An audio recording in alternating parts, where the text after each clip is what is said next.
आज हम आदतों की दुनिया में थोड़ी गहराई से उतर रहे हैं। मतलब वो छोटी छोटी चीजें जो हम रोज करते हैं। हमारे पास है एटॉमिक हैबिट्स किताब के कुछ हिस्से, और ये बताते हैं कि कैसे ये मामूली सी लगने वाली हरकतें मिलकर हमारी जिंदगी पर बड़ा असर डाल सकती हैं।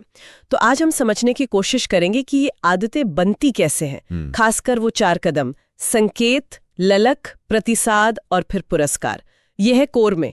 देखते हैं ये पूरा सिस्टम काम कैसे करता है। किताब में ना व्यवहार बदलने के 4 नियम बताए गए हैं जो इन्हीं कदमों से जुड़े हैं। हाँ। जैसे अच्छी आदत डालनी है तो पहला नियम है संकेत को एकदम साफ मतलब स्पष्ट बनाएं। जैसे अपनी आदतों का एक तरह से हिसाब रखना या फिर अच्छी आदत के जो संकेत हैं उन्हें सामने रखना। सुनने में तो सीधा लगता है। हाँ बिल्कुल। और ये बहुत ही मतलब बुनियादी चीज है, क्योंकि एक साफ संकेत ही वो ट्रिगर है जो पूरी साइकिल शुरू करता है। जैसे आपने कहा, माहौल बदलना, पानी की बोतल में इस पर रख दी, या मान लीजिए कसरत करनी है तो कपड़े रात को ही निकाल कर रख दिए। ये उस पहली चिंगारी जैसा है। दिमाग को एक इशारा मिलता है कि हाँ ये करना है। अच्छा, मतलब माहौल को अपने हिसाब से तैयार करना। ठीक है। अब दूसरा नियम आता है, ललक को आकर्षक बनाएं। ये थोड़ा पेचीदा लगता है, खासकर उन आदतों के लिए जो थोड़ी उबाऊ हों। उन्हें आकर्षक कैसे बनाएं? बिल्कुल सही सवाल है। यहीं पर वो प्रलोभन बंडलिंग वाली तकनीक काम आती है।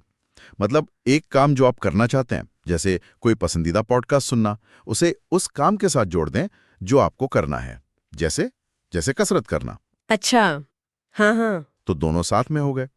और दूसरा तरीका है ऐसे लोगों के साथ जुड़ना जहां आपका जो मनचाहा व्यवहार है वो नॉर्मल माना जाता हो, क्योंकि आकर्षण असल में उस इनाम की उम्मीद से जुड़ा है, वो डोपामाइन हिट। दिलचस्प।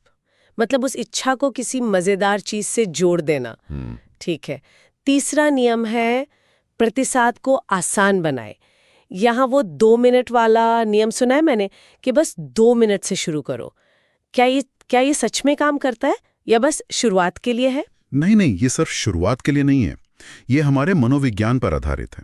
हम इंसान हैं तो हम आसान रास्ते ही चुनते हैं ना। हाँ, ये तो है। तो आदत जितनी आसान होगी उसे करने की संभावना उतनी ही बढ़ जाएगी। इसमें सिर्फ 2 मिनट वाली बात नहीं, बल्कि रुकावटें कम करना भी शामिल है। किताब में इस पर काफी जोर है। अगर जिम जाने के लिए बहुत सारी तैयारी करनी पड़े, या मान लीजिए गिटार सीखना है पर वो केस में बंद पड़ा है, हाँ, तो शुरू करना ही मुश्किल हो जाता है। बिल्कुल। तो आसानी वही कुंजी है लगातार करते रहने की। समझ गए। मतलब जितना हो सके उसे आसान बना दो। हाँ। अच्छा, और चौथा नियम, पुरस्कार को संतोषप्रद बनाए।